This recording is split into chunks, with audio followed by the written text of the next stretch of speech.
some parties down to the south to see if they could find more, and they did run into some Native Americans who said they had seen clothed men in that area, which means Englishmen. Oh, really? So there's a possibility that 20 years later, some people were still alive. I think so. I really do. The great Indian chief Powhatan, father of Pocahontas, boasted that he had slaughtered the Roanoke colonists years before. But rumors of their existence continued to circulate among the natives. Could some colonists have survived the slaughter? Was the word Croatoan etched into the Roanoke palisade an indication of where they went? I'm on a quest to find the lost colony of Roanoke Island, over 100 English settlers who vanished in 1587. I traveled by shallop boat to the north end of the island only to discover a limited record of the colonists' existence. At the Jamestown settlement, I learned that the first search party sent to find the colonists returned with stories of their survival. But if the English did leave Roanoke Island, where did they go and why? To gain a better perspective, I'm taking my search for the lost colony in an entirely new direction. I've asked my old friend Bubba Peters to join me at Roanoke Island. Using Bubba's PPG, or powered paraglider, I plan to get a view of the island from above. Together, we're going to fly over Roanoke and eastern North Carolina. Getting an aerial view will allow us to examine the island's geography, the colonists' surroundings, and their possible departure points east the mainland or even the Outer Banks. Things we do. Search for adventure. Front clear.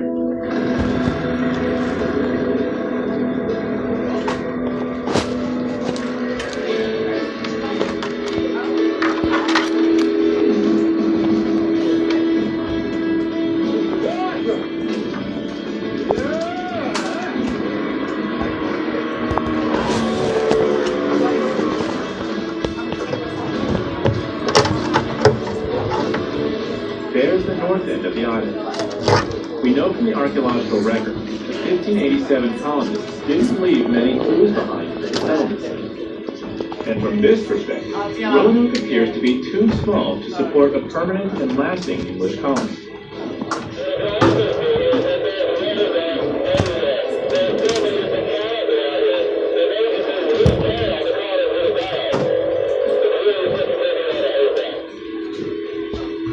The Albemarle Sound to the north, the Pamlico Sound to the south, the Outer Banks to the east, the North Carolina mainland to the west. It's clear the Roanoke colonists would have had easy access to all these points, and many historians agree that they eventually would have abandoned Roanoke Island. But in the late 16th century, warring Indian tribes dominated eastern North Carolina.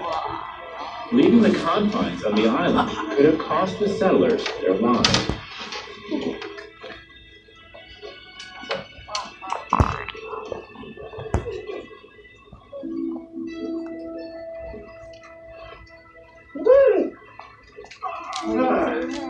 Right, I tell you. If you want to go and explore this area, that is a great way to do it. The clouds over the island, it was magical, and I could really get a feel for just how much water is leading. Obviously, it's an island with water, but just the number of waterways leading out from this place.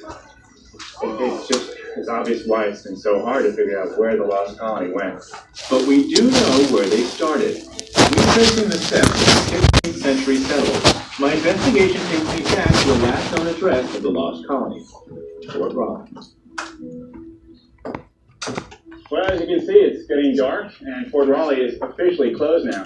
But my friends at the Park Service have been kind enough to let me actually sleep here tonight. I picked a great spot just over here, and I brought some materials which the colonists would have had, just canvas and wool for bedding. And I don't really have much of an agenda except to experience what camping and living here would be like.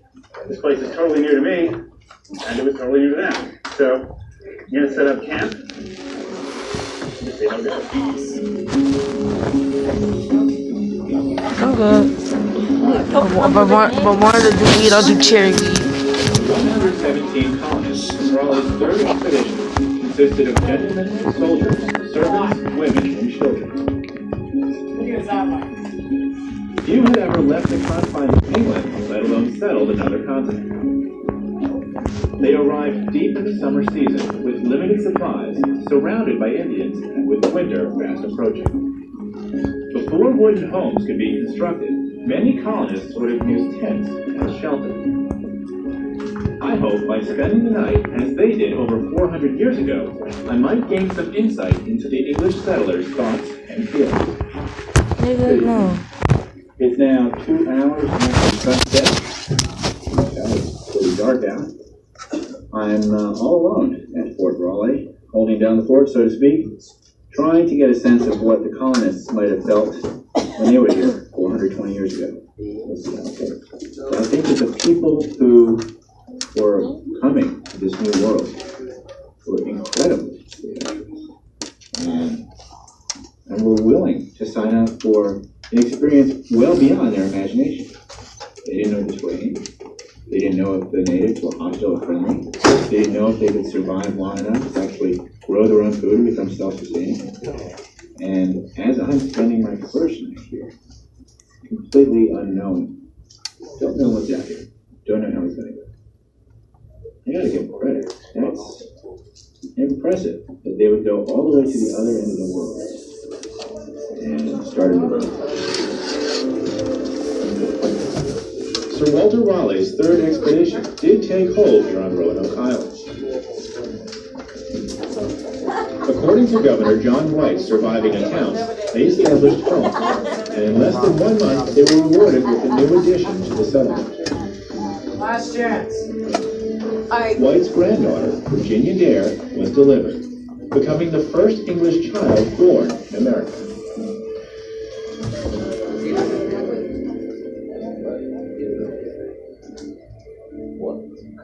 I asked Fort Raleigh interpreter, Rob Bowling, to give me a wake-up call the next morning. Howdy, Josh. Oh, How'd you sleep?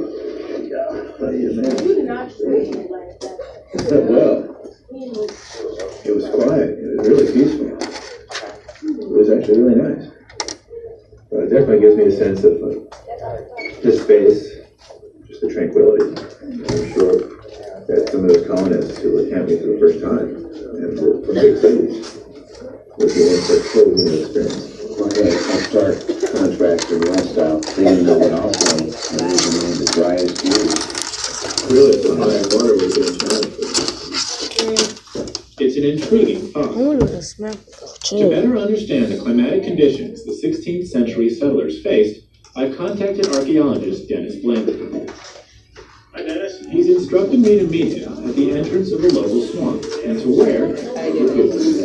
Yeah, got my boots?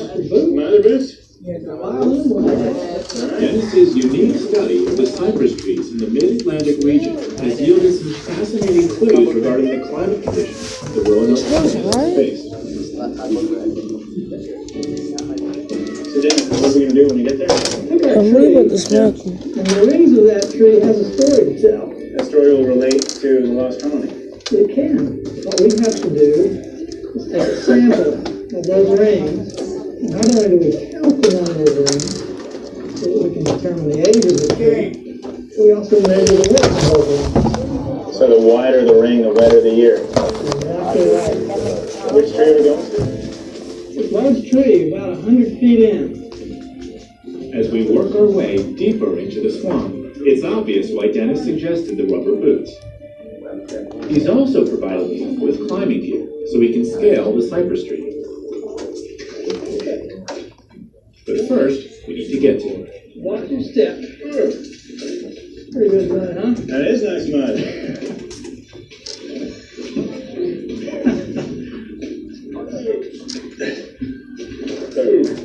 It's kind of squishy. Keep going, Josh. Not much farther. All right. And here is our tree. Dennis has brought me to this cypress tree to take a core sample. By boring into the heart of this centuries-old giant, we can collect a cylindrical core that illustrates the water conditions over the tree's lifespan. It's called a lanyard. Dennis explains that the best place to core this cypress is some 10 feet up from the base. Since I've never climbed a tree with spikes and a harness, Dennis shows me how it's done. Makes sense? Yeah, well, you know, it looks okay, but it actually goes. Okay. I think I'm okay. I'm in a good spot now.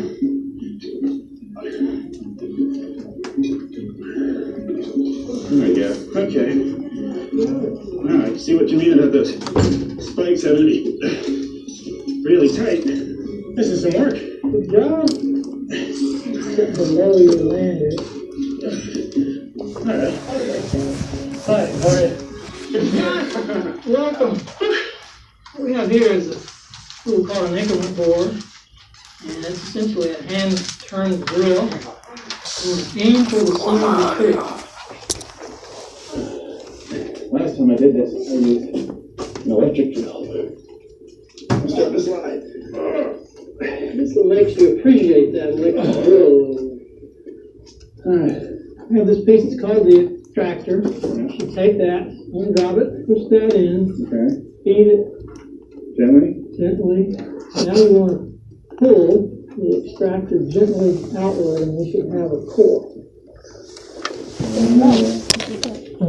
I'm not doing it right. It's not easy to stomach for the fun. There you go. Look at that. It's a beauty. It's a great core. We decide to head back to solid ground to discover what the core can teach us. Yeah. My whole body, stayed 180 pounds, has been sank into the tree on these little spikes. For over 20 years, Dennis has collected core samples just like this one throughout the Mid-Atlantic. Here, my friend, are the pieces. You have to reassemble these in the proper sequence. Working with colleagues at the University of Arkansas, he's developed a master sequence of climate conditions on Roanoke Island, spanning 800 years. What can you tell me about the conditions that the settlers faced? The worst drought in the last 800 years in this region occurred between 1587 and 1589, which is precisely the last attempt to settle Roanoke Colony. So any attempt that the settlers would have made to farm or to even just provide a livelihood would have been a real challenge. So this could explain some of the conditions that led to the farming that we want. That's right. You can learn all that just from studying tree rings. That's exactly right. All right, tomorrow we're going to be reevaluating. Less than 1 month after their arrival, the Roanoke colonists were forced to confront some harsh realities. John White returned to England for emergency provisions. According to his writings, he resisted but ultimately agreed to leave. His daughter Eleanor and newborn granddaughter Virginia would be left behind. Governor White would never see either of them again.